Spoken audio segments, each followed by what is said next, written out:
Hi angels, welcome to my very first YouTube video.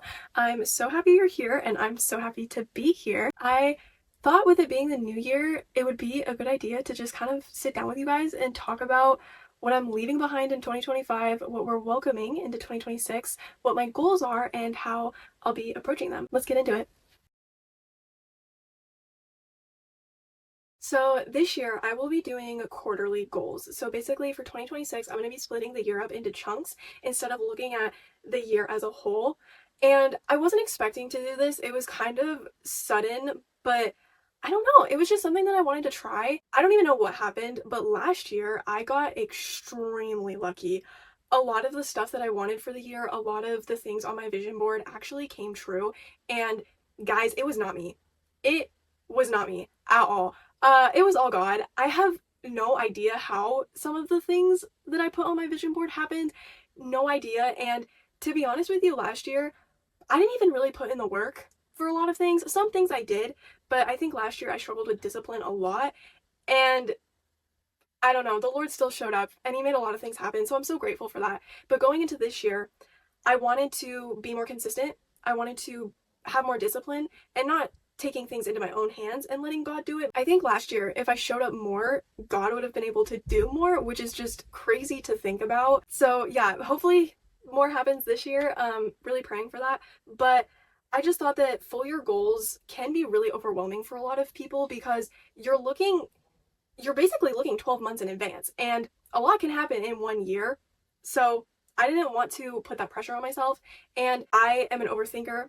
I am a perfectionist. I struggle with anxiety. So I just tend to put a lot of pressure on myself and I tend to burn out super easily. So I wanted to really take things slowly and take it one at a time. I just think quarterly goals feel much more gentle for my life right now and they're just a lot more realistic. So if you're kind of in the same boat as me, I definitely recommend doing quarterly goals instead for this year. And another thing is like, I want to be present in the now, not be chasing a future that like I may never get or chasing a version of myself that may never happen. You know, I want to be in the present. And it's something I've always struggled with my entire life is daydreaming. I've always just been hanging on to the past or looking towards the future. I've never actually been in the present. And so I feel like doing things quarterly, I won't be looking to the future as much and I'll be able to just stay grounded in the season that I'm in that moment. So yeah, I want to be able to honor the seasons that God has for me. And in a sense, by doing that, I'm like honoring Him. And I think that produces more faith and more trust in Him. I want to be able to enjoy this season and not being like, oh, but this isn't the season that I'm supposed to be in right now, or this isn't the season that I feel like I should be in right now, you know, because I'm taking it all away from God because like that is where God has me right now. And even in those hard situations, like He's God and you got to trust in Him. I just don't want to be chasing a life that I may never have. I don't want to be chasing a future version of myself or my life that may never happen because you don't know and I don't know. Like we have no idea what the future holds for us. A lot of these things I am leaving behind because I am used to them, which kind of doesn't make sense when you say it, but when you think about it, it kind of does because it's like not everything that makes you comfortable means it's good for you. So yeah, I feel like 2026 for me is just all about like going out of my comfort zone. Just because I'm used to these things doesn't mean that I am carrying them forward into my life. Number one, constantly resetting instead of committing. This was such a big thing for me last year, and this is not me saying that a new routine or just like resetting your life or a rebrand, that's not me saying that those things aren't good for you. Sometimes they are needed and sometimes they're extremely good for you. And there were times throughout the last year that I did need like a reset on my life. But I felt like I was doing it way too much. Every single time something would go wrong or feel heavy or just any single time something bad happens with like anything in my life, I would think something needs to change. I need to change. Like I need to do a reset. Like this rebrand's not enough. I need to do it again. Just like always changing and not just having the discipline to stick it through and try to make it work. I want to leave behind the cycle of constantly starting over because sometimes you don't need to start over. Sometimes what you planned is the plan that's going to work all along. You just have to like keep showing up and like give it time. So I need to stop starting over and I need to start staying consistent is my biggest thing. And understanding too that not everything needs a reset. Sometimes things just need a follow through. And you don't need a fresh start every single time things get hard, right? Like basically if you have that attitude, basically you're just saying that you like are running from your problems. That's basically what that is. Number 2, consuming inspiration instead of producing. This one was also huge for me. Anybody else last year struggled with doom scrolling? Raise your hand. Yeah, that was me, big time. I was definitely a bedrotter, definitely a doom scroller, and sometimes during that, I wouldn't see it as doom scrolling or bed rotting, or that like I'm trying to numb something in myself or in my life. Instead, it was like, oh, I'm just like looking for inspiration, to like get me going. And it's like, no, no. So I'm done watching and saving and waiting. Like I'm done consuming other people's creativity. I need to start showing up and putting my own creativity out there because my creativity is just as valuable as their creativity. So it's like, I need to be creating more than I'm consuming. And that's not me saying that getting inspiration from other people is not good. I definitely think that it's needed. And in a sense, like when you're doing that, you're pouring more into other people, more than yourself. You're giving them the green light while you're still at the red light. I need to be putting more of what I want to put out there instead of giving other people the time of day. And another huge thing too is like I don't need to wait for the right time. I do think God has like certain things for me at certain times in my life, down to just like the smallest things. But if I never show up at all, like how is God going to be able to work? If I'm constantly just saying like, well, it's not the right time, it's not the right time. It's not up to me to say it's not the right time. It's God's, it's up to God. So it's his decision. So yeah, I need to stop waiting for the right time. I don't need more inspiration. I need action. Number 3, romanticizing potential. This one's also huge. Again, like I was saying, I struggle with daydreaming so bad. I have struggled with daydreaming pretty much my entire life. Always just romanticizing what the future could be, what could happen, who could I be, what things could I accomplish, like all of that stuff. I'm done falling in love with what could be. You hear that? What could be. Because I don't know. I don't know. You don't know. We have no idea. All the time as humans, we like create scenarios in our heads of how we think something is going to go. And then if you're anything like me, when it doesn't end up going that way, you get upset and you get mad. But it's like, why were you even thinking about the future in that way and like creating something and coming up with something that may never happen for you? It's kind of our fault that we do that and then we get mad. Like we have no one to blame but ourselves. Yeah, I need to be choosing what's real and present and right in front of me, because that is what is ultimately going to make me successful in the end, And I feel like as time has gone on, more people have said, oh, time is moving by super fast. And I do think that is true. But I think part of why it feels to us human beings that it's moving so fast is because we're not living in the present more. We're not cherishing memories for what they are and living in the moment and experiencing them. We're just always thinking ahead. And, technology and all of that, I think, has made it a lot worse. So, yeah, just choose what's right in front of you. Enjoy that moment. Cherish it. Because next thing you know, it's going to pass you by and you're going to regret not doing that. Now, that's not me saying that thinking about your future and planning it and having dreams is not important. I think it absolutely is. I think being ambitious is so important, but there is a fine line. Number 4, over-explaining myself, or just over-explaining in general. That one is so huge for me. Like I said, huge overthinker right here. Huge overthinker. But not everyone needs an explanation from me. Not everyone needs to continue to hear me yap. As much as I love to, sometimes it's not needed. It's so easy to get into your head, especially over just like the smallest things. And I am learning that sometimes not saying a lot says more than saying a lot. Sometimes actions speak louder than words. Not everyone needs to know or hear every little thought I have, every little thing that is going on in my life. And I also don't need to justify my choices to anyone. What I choose to do with my life or anything else, any decision I make, that is between me and God. And if someone in my life who's like a loved one or something is concerned about a decision that I make because they may not think God is included, then like that's different. But you don't always have to explain yourself to people and justify like what you're doing, as long as you know that God supports you and God wants you to do it. Like, that is all that matters.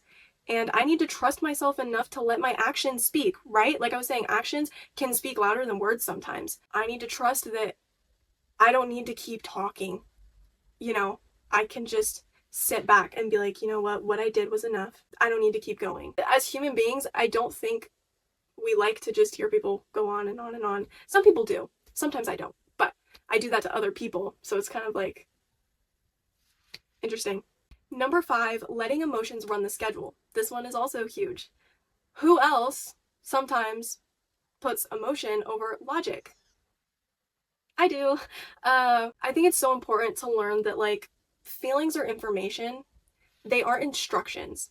Your feelings, like, if you're doing something, I guess sometimes if you're doing something out of feeling, sometimes it can be a good thing, but I think a lot of the time it can be a bad thing. Like, if you're doing something out of just plain emotion and there's no logic there, I feel like that can get you just in really bad situations. They're just information. Your feelings shouldn't really tell you what to do.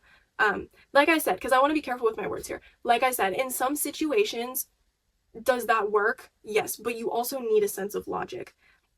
So just understanding that my emotions are valid. Every single emotion I've ever felt, it's been valid. But my emotions don't get to decide every little thing in my life. And I've noticed that when I have let my emotions kind of run the schedule and decide things for me, it has messed a lot of things up or created a lot of confusion for myself, for other people in my life. And also too, like, I can feel deeply about something and still show up. And that's where consistency and discipline comes in. You can feel tired but still show up. You can feel sad and still show up. You can feel angry and still show up. You know what I mean? Even in relationships too. Like, you can feel deeply about something, but you can still show up in your life, and you can still show up for others. That's in a really benefiting way instead of letting it destroy everything.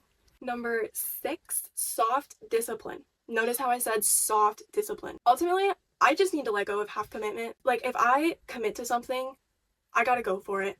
I gotta be all in, 100%. No half in, half out, none of that. Now, I think we're kind of with commitment and how I say soft discipline, I think where that can come in is if I commit to something, it doesn't matter when it gets done. It doesn't matter how often I work on it. Right now, where I'm at, that doesn't matter. Just as long as I finish it eventually and I get it done, that's all that matters. So no more half commitment. No more saying I'm going to do something and then letting it go and just never going back to it. Like, no more of that. It doesn't matter if I finish it in 5 years, 10 years. Doesn't matter. As long as one day I can confidently say, yes, I stayed committed to this through this entire time. I think that is a great example of soft discipline.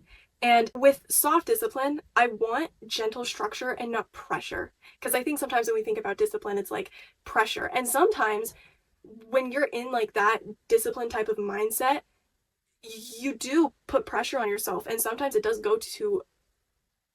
crosses into like a negative threshold where you're just like putting so much pressure on yourself that you burn out and it just ends up not being good, which I definitely have experienced in the past. But you want it to be one of those things where it's like you're just being consistent.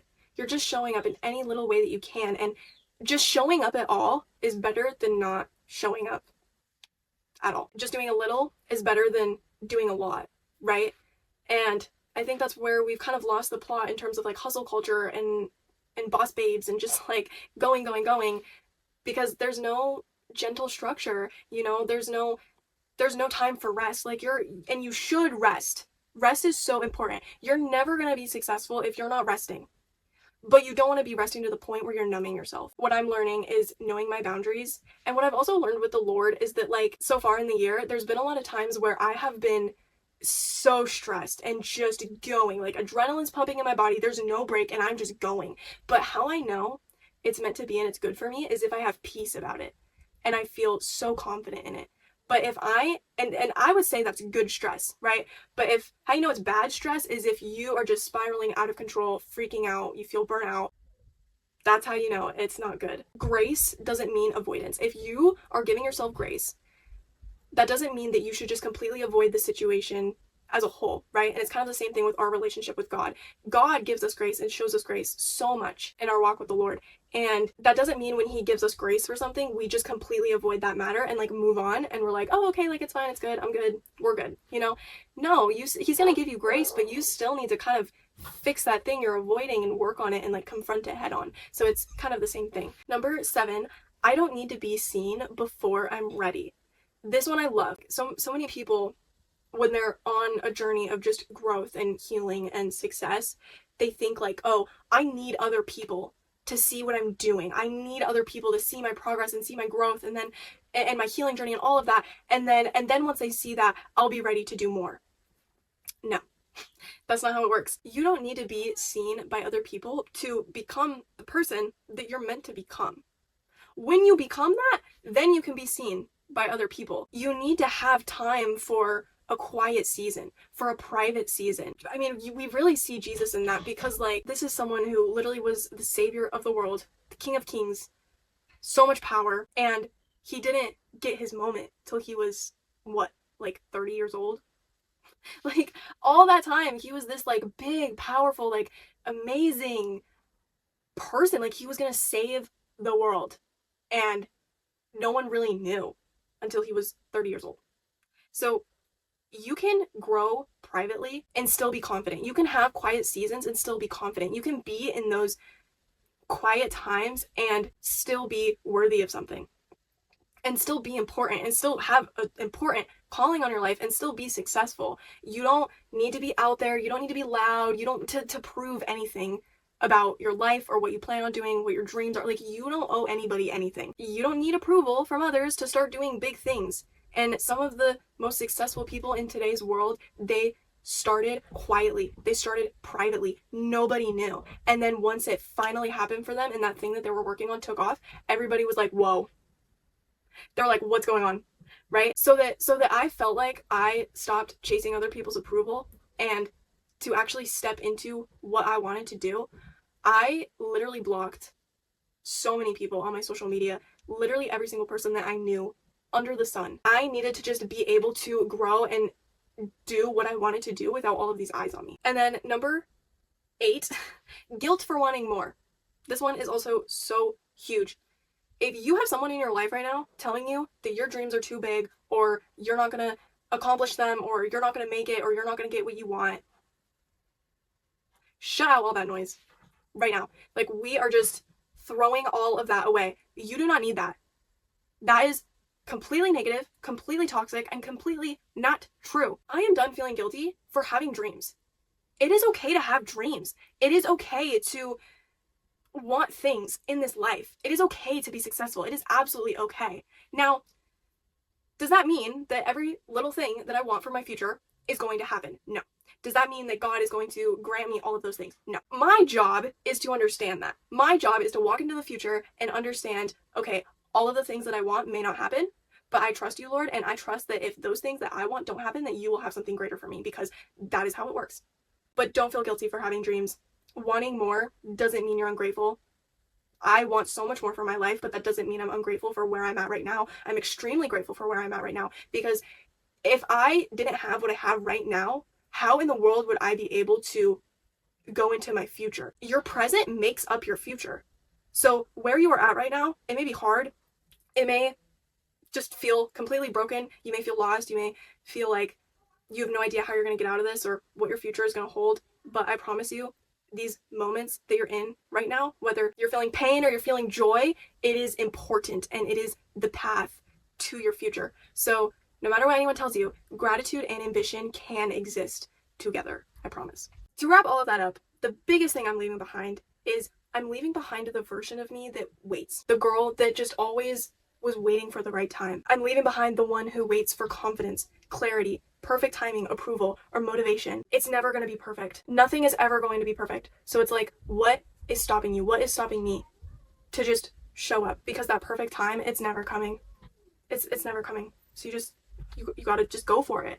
And I'm leaving behind the version of me that kept me safe, because she also kept me stuck. If who you are right now and like what you're doing in your life is keeping you stagnant and you're not going anywhere, I'm not going to tell you to change it, but pray about it. Things are going to be different for me than they are for you, but like I did feel safe and I felt comforted where I was last year. Yes. Was I going anywhere towards my future or what I wanted for my future and what I think God wanted for my future? No. So some things had to change. On a more positive note, what I'm replacing it with in 2026 is that I want to become a woman who decides instead of delays. Instead of just constantly putting things off, no, I make a decision right then and there with the Lord. I keep promises quietly. And that one is huge for myself because I feel like it's so easy for me to keep promises to other people. Obviously, I think I'm good at that. But if I can do it for other people, why am I not doing it for myself? Why am I not keeping promises to myself? I'm letting myself down. I'm losing trust with myself. I want to be a woman who moves even when I'm unsure. I don't know, and I'm never going to know, but God knows. And my life is in God's hands. So yes, move. Even when you're unsure, even when you don't know, and just trust the Lord because He's there and He's going to take care of you. And I want to become a woman who trusts myself because I have proven that I can trust myself. So why am I just like constantly overthinking? I want to be careful with that though, because sometimes we can't trust ourselves because we're fleshful and we're sinners and we are not perfect. But that's why it's like any decision that you make, include it with the Lord. But when I'm connected to the Lord, I feel like, yeah, I can't trust myself. I need to stop getting in my head all the time. And I trust myself now, not because I feel ready for anything, but because I've shown up. Obviously, it is winter right now. Wherever you are watching this from, if it has snowed for you, I'm so jealous because it has not snowed for me at all and I'm really sad about it. But I think when we think about winter, we think about like doom and gloom and seasonal depression and sadness and like all of that, right?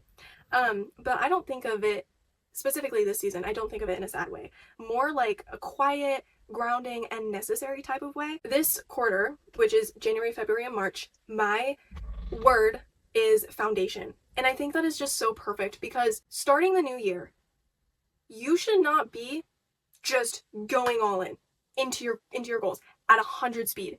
No, you need a foundation. Like when you build a house, you're never going to get to that finished product, that beautiful house without the foundation. The foundation is just as important as the decorating, right? And all the pretty things that you see in the final result. But when we see the foundation of the house being built, we're like, ugh, like this isn't fun. This doesn't look like good, but it's just as important. And you can't go into this year at full speed because by the time the end of the year comes, you're going to be so burnt out. And then you're going to look at your year and you're going to be like, I failed and I didn't accomplish anything.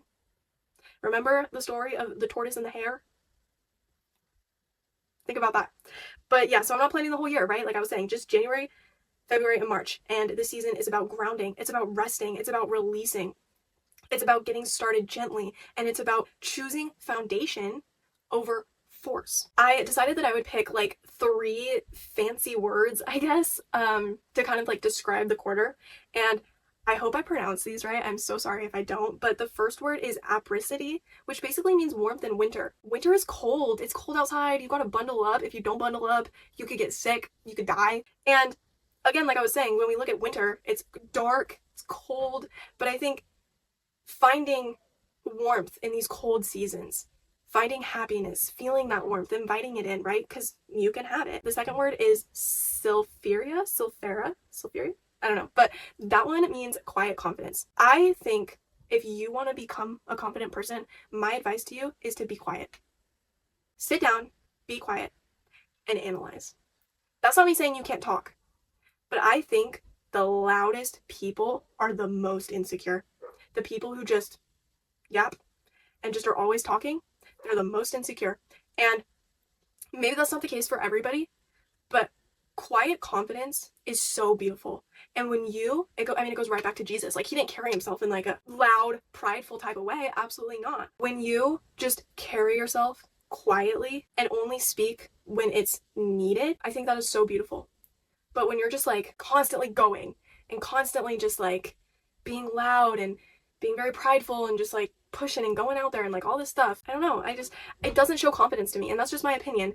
And that's not me saying I have never been there. I definitely have. But if you're somebody who is trying to find confidence, try just being quiet. Try just sitting back. And then the third word is calopsia? Calopsia? I don't really know. This basically means letting go of how beautiful I think things should look and accepting where I actually am. Again, this kind of ties into daydreaming, right? When we look at things in front of us, we like to romanticize them and just think about how more beautiful they could be or more aesthetic they could be. You know, how can I make this moment more aesthetic? How can I feel the beauty of this moment more? Like, whatever, all that stuff. If you were to actually just get out of your head and sit down and look at what's right in front of you, I guarantee you it will be, and ask Jesus to like be there with you and show you the beauty of that moment that you're in. I guarantee you it will be more beautiful than anything you could have created in your head. Guarantee you. So, I also love that word. So basically, for all of my goals for this quarter, I split them into 7 categories. So the first category is faith.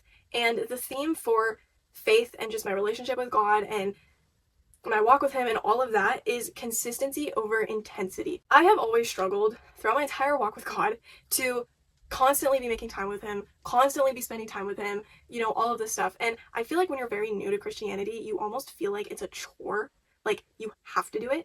And it is important and you should be doing it. But I think when we put this pressure on ourselves of like, I have to do this, I have to get this done, it turns into a chore. You're not actually enjoying it because you just like pushed yourself so hard to do something that you didn't really want to do. And I just feel like it's not really good to do that with God. And I don't think it's good to do that with really any relationship that you're in. And that's not me saying it's not important to fight for things in relationships when they get hard. That's not what I'm saying. My biggest goal with the Lord was just to show up, even just a little bit. No matter what I am feeling that day, no matter how tired I am, no matter how busy I am, just to show up a little bit. And I don't have to do something huge for Him, like do a full-on Bible study or pray for 30 minutes on my knees, right? Just the smallest thing, waking up and just listening to a worship song. If that's all I do for that day for Him, at least I did one thing. It's better than nothing. It is better than nothing. If I lay my head at night and I think, oh shoot, I didn't spend time with God today, just being like saying a little prayer before bed, Lord, thank you for this day, yada yada yada, right? At least I did one thing. I want to be showing up for Him daily, no matter what my energy level is, no matter what I have going on that day. And if I have high energy that day, I do more for the Lord, right? If I have low energy, I do less, but I'm still showing up. And not giving up on becoming the woman of God that He is shaping me to be. No matter how far away I feel, no matter how unworthy I feel sometimes, no matter how unloved I feel, you know, no matter what sins I'm struggling with, just constantly looking towards Him and being like, you are so much greater. I'm not going to give up on this sanctification process and what you're doing in my life because I know that one day it will pay off. And then understanding that quiet time doesn't have to look the same every single day. Your quiet time with the Lord, it can be whatever, you know, like it doesn't have to be this long every single day, like I'm in my Bible and then I worship. It doesn't have to be like a whole thing. Even just going outside on a walk and talking to God or reading your Bible, you know, or whatever, praying with somebody. Like quiet time with Him doesn't have to look the same all the time. So my big message for this is that even a little is still enough.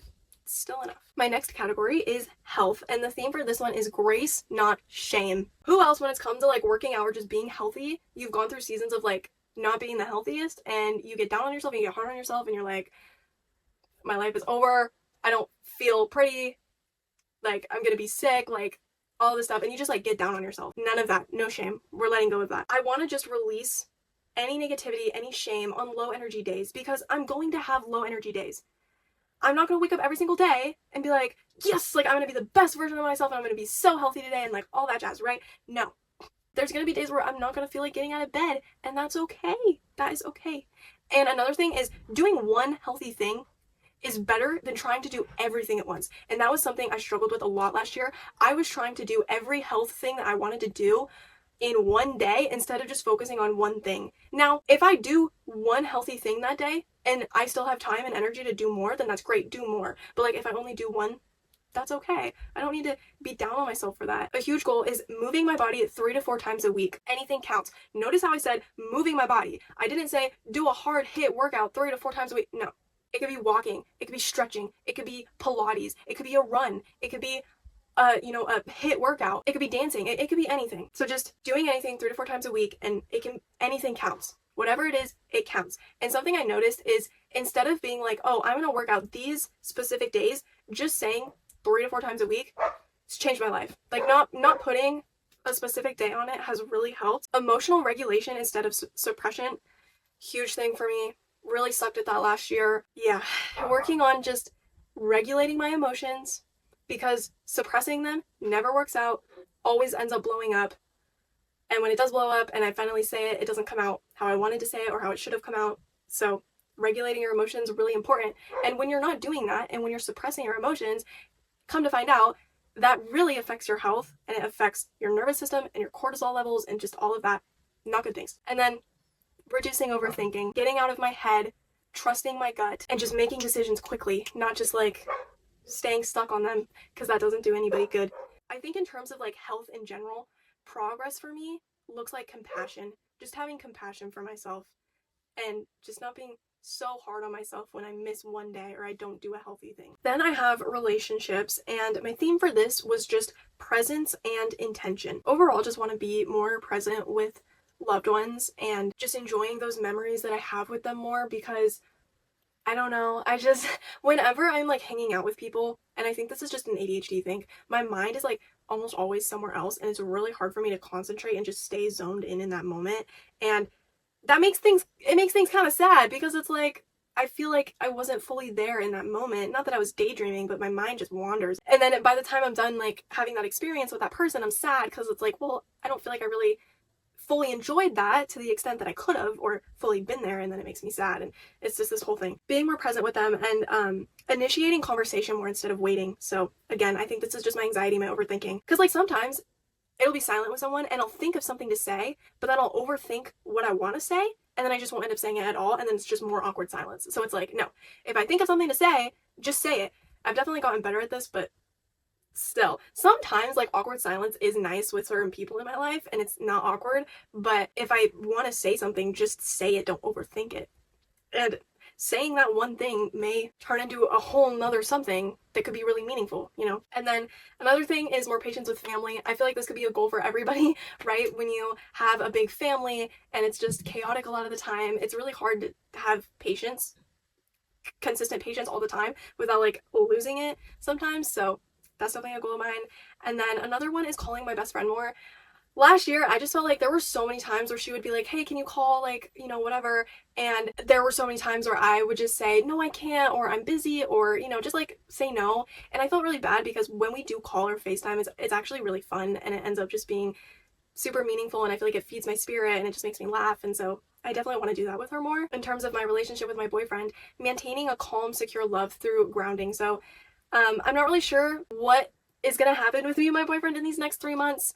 These next 3 months is different than like the whole year, you know, but I think like my biggest goal is just maintaining what we've had so far and enjoying it and just growing in it, and yeah, just keeping it going. This is just like a real moment. I don't think I have ever, this is kind of TMI, but I don't think I've ever sweat so much while talking. I just had to get up for a second and just kind of breathe and spritz my face, because, whoops. A lot of talking. So the next one is home and environment, and my theme for this was peace and communication. What's currently going on is I still live with my parents, and I actually share a room with my sisters. So as you can see, in terms of that goal of like having more patience with everyone, pretty huge for me. What is going to get done this year is I'm going to get like my back space behind the house that is going to be mine. Eventually more plans will kind of happen with that, but I'm not asking for it to be built right now, obviously. I just want to see slow, intentional progress with it on my space, and I want to be able to help in any way that I can, making sure that communication between my dad and my boyfriend and, you know, everybody involved helping build it is good, and helping with that, and then also making sure that I'm asking questions, trying to speed the process along in any way I can, how I can help. Not asking for it to be built, but I just want to see slow progress on it. And another thing is protecting my peace in the process of it being built, because again, you live with a big family, things are chaotic, you share a room, you share a space. It's really important to just protect your peace and to protect what's going on in your life. And it's also important for the people in my family to do that as well. And then another huge thing is speaking up instead of silently carrying stress or anything I may be feeling. So it's like, if something is bothering me that someone else in my family is doing, speaking up about it in a kind adult way instead of just ignoring it and then letting it bubble up, and then that turns into accidentally snapping at somebody, and, you know, just stuff like that. And silently carrying stress and things like that, like I was saying, it's just not good for my nervous system at all. And going into that, grounding my nervous system during times of uncertainty with things like my environment and stuff like that. Like, I don't know when the back room is going to get built. I know it's going to be this year, but I don't know exactly when, and that's something I kind of have to like surrender to the Lord. But sometimes it's easy to get in my head and get anxious about it and be like, well, what if this happens, or what if this doesn't work out, or whatever. It's so hard to do that. in terms of my future, because there's a lot of things that I know for certain. Not fully, because you can never know for certain, but then there's a lot of things I'm unsure about, or I don't know how they're going to work out. So instead of spiraling, making sure that I'm grounding my nervous system. Next is work and my purpose. The theme for that is obedience over outcome, right? So again, showing up, just being obedient to what the Lord has called me to do, being obedient to my dreams and all of that stuff, and not focusing so much on the outcomes and how everything is going to work out. So far in the year, it's been really hard to look at some outcomes with work and everything that I'm doing right now and not get in my head about it and think to myself, well, maybe I should have done that differently, or maybe I should delete that, or, stuff like that. But it's like, no, like, I was obedient, I showed up, and that's all that matters. One day the outcomes will matter, and they will be exactly how I want them to be, but just because the outcomes aren't what I want them to be right now doesn't mean that I need to stop being obedient or none of it's going to work out. So going into that, showing up consistently without rushing results. I'm not supposed to take this into my own hands. I'm not supposed to try to rush the results or rush the progress. That is all God's job. My only job with work is to just show up consistently and be obedient in that. And another thing, like I was saying with rebranding, no rebrand, no overhaul. Not constantly rebranding my social media, making it look different. A rebrand occasionally is good, yeah, but like every few months, I don't know. Don't know about that. And then no overhaul, no jam-packing my schedule, no more thinking I can do more than I actually can, because I did that a lot. I would just like override my schedule and just jam-pack it without actually being real in how much I can actually do and what I'm feeling that day. Peace matters more than productivity. So again, like I was saying, throughout this time, I've been super stressed and just so much adrenaline going a ton, right? But I had peace about it. The moment I stop having peace and I like crash out and spiral, no, I need a break. I need to rest. Having peace when you're being productive is much better than just being productive and not having any peace about it at all. And then another thing, so besides social media, I have other creative projects that I am working towards and planning, and other creative dreams and all of that. So making sure during the week I set aside time for those other than social media. Social media is like my main thing, but I also have so many other things that I'm working on that I want to make sure I'm getting done. So that's a huge one. And then just another reminder is that rest fuels sustainability. Again, like I was saying, rest is so important. If you're not resting and recharging, like, you're not going to be able to keep going and staying with that. With just work and purpose, I'm trying to remember that like I'm building from peace, not from burnout. And honestly, you can't build from burnout. You can't.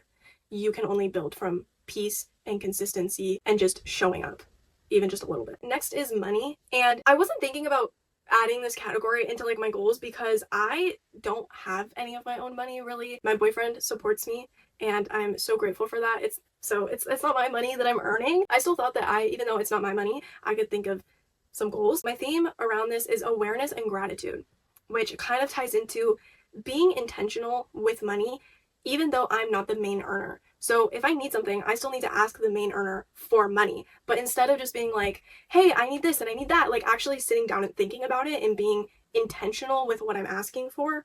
And then another one is being honoring to this person and honest when I'm receiving things from them. Also, learning what things actually cost, which I did learn a lot last year because he was like taking care of me and providing for me a little bit last year. And I really had to like learn and understand and do some budgeting of like, wow, this is adulting, this is life, like things are expensive. And then preparing gently for future independence. So it's not going to be this way forever, right? Eventually I'm going to earn my own money. So just kind of preparing, learning, understanding what it means to be smart with your money, what you can do, just like gently preparing for that. And then practicing gratitude towards those who do provide for me. He's not the only one. My parents obviously do, and they work very hard. And, I'm 20 years old, and most people my age are off to college or have their own apartment and all this stuff. And I am working towards better things, I believe, personally, but everyone is on their own journey. And my parents didn't have to let me stay with them 2 years after I turned 18. Like, they didn't have to do that. They don't have to, provide for me and buy me things and cook me food. They don't have to do that, but they do anyways. And then also too, like, my best friend, for example, she pays things for me when we go out and stuff. And so it's just super sweet, and practicing gratitude because these people don't need to do this for me, but they do it out of love. And one day I hope to just repay them so much. And I pray that the Lord can make that happen because it's just so sweet. And then I have fun. So my theme for this was presence is joy. And I love this because when I was making this category, I wasn't thinking of it as like fun, like doing fun things and experiencing grand things and like having all of these opportunities. That's not what I was thinking of it as. As the year goes on, I'll probably kind of change that, but like I said, this season is like slow. This quarter is slow. Being present is joyful. It can bring joy. One of the ones was rest counts as fun. And that is so true. Like, I love to rest. I love being in bed. I love having a little bit of a lazy moment. It's fun to me. So, yeah, rest counts as fun. Enjoying life as it is fun. Not constantly romanticizing, getting an idea of how things should be, just enjoying it as it is, enjoying the ride. That's fun. And then low stimulation joy. I love this. And what for me, what I would consider low stimulation joy is like reading a book. Maybe like crocheting. Like, I love crocheting. I want to get into it more. Just like maybe like putting in earbuds and listening to some music. I feel like all of that is very like low stimulating. It's not anything crazy. Watching your favorite show, maybe doing a little craft, baking. Like, I feel like all those things can be low stimulating. And low stimulating is also great for the nervous system, for healing it, for bringing down your cortisol levels. I think low stimulation joy is just as important as like high stimulation big things. Phone light time, which this is kind of hard for me because I do social media, so it's like I'm on my phone a lot, but it's different because when I'm on my phone for social media, it's like work, you know? I'm not on it for fun reasons. And when I am on it for fun reasons, I'm not really getting anything out of it except maybe some inspiration or advice or like tips, but I'm not really getting anything out of it. Yes, my screen time is high every day, but it's because I'm working. I want to just not be on it so much outside of work. And I think we almost have this idea where it's like, if you're someone who doesn't have a phone or you're not on your phone or like, you know, whatever, you don't have social media or like all this stuff, you're a boring person and like that's not cool and that's not fun. But that's not the case. Like, you don't have to be on your phone to have fun or to be cool. And then this one is huge, not turning everything into content. This is hard because anytime I have something fun planned or I'm gonna go do something fun, I'll immediately think to myself, oh, this could be a video, or oh, this would be good to post on stories, because anything can be content, and that is so true. But I also need to separate my life from work. And I feel like with content, those lines can get blurred very easily because this is a 24/7 job all the time. Like, you're on the clock all the time. So that's not me saying that when I do get fun experiences, I'm not going to film it, because I also just love doing that and I love content and I love social media. And I want to share those experiences with my community and with like my social media fam, but I also need to sometimes step back and be like, you know what, this moment is just going to be for me, or this is just going to be a moment for me and my loved one, and I'm just going to leave social media out of it for, you know, this time. It's okay to do that. And then lastly, I have my big picture like year goals, but all of these are things that are not in my control. Sure, like there's things that I can maybe like do some things to work towards it, but they're not in my control. And these are just things that I have to completely surrender to the Lord and just give to Him and just trust it'll happen when it happens. So the first one is getting my license and just being able to drive with no anxiety. Maybe not no anxiety, because most people when they first become drivers probably have a little bit of anxiety, but not as much as I have. So getting my license is huge. Yes, I'm 20. I don't have my license. I don't drive. Don't have my own car. But that's okay. We're just trusting the Lord with it. When I really understood that I do have bad driving anxiety, it really made me just like trust in the Lord and be like, you know what? You will put me on the roads when the time is right. And then my space being finished, so my back room, that getting built, and me being able to just decorate it and make it my own space. And then getting engaged. That is not in my hands at all, really. That's like all in my boyfriend's hands, all in God's hands, but fingers crossed. I think it's gonna happen this year. Really hope it happens this year. I kind of want to be a brat and say it better happen this year, but yeah, my boyfriend knows. He knows. He knows. God knows. And then social media becoming a sustainable income. I have no idea if this is going to happen this year. I haven't been doing social media for very long, and I'm just now doing it more consistently. But if I could at least just earn a little bit from it, or be able to gain more opportunities, that would just be lovely. And honestly, like any creative work that I am doing right now, or creative project I'm working on, getting an income or finishing any one of those would also just be a dream come true. But these are just hopes. There's no pressure because there's nothing I can do. It's only what God can do. So we'll see. We'll see what He's gonna do. And that was my New Year's goals video, I guess. If you guys like want a video every single time a new quarter comes around for like my quarter 2 and my quarter 3 and my quarter 4, just let me know down in the comments and I can definitely do that. But yeah, thank you guys so much for listening. If you made it this far, it means the world to me. And this year is just about living life and being present and just trusting God and seeing what He's gonna do. He did so much last year, so I'm just so excited to see what he's going to do this year and how he's going to work in my life. I'm so excited to share this journey with you guys. I'm so grateful that you're here. None of this would be possible without the Lord. None of this would be possible without certain people just believing in me and having faith in me. I'm super excited. And also, if you're entering a slower season, just like me, I hope this video can remind you that that's allowed. You're allowed to do that, and it doesn't make you weak. It doesn't make you different, and you're not alone in that. And you are just as important as anybody else who has like a crazy season or big things going on for them. You're just as important. Make sure to subscribe down below and leave any comments that you want to. I will be posting a video on YouTube every other week on Saturdays. Make sure to just keep your eyes out for that. And I can't wait to be on this YouTube journey. I've wanted to do YouTube for so long, and I'm so grateful. It's gonna be so exciting. I love you guys. Mwah.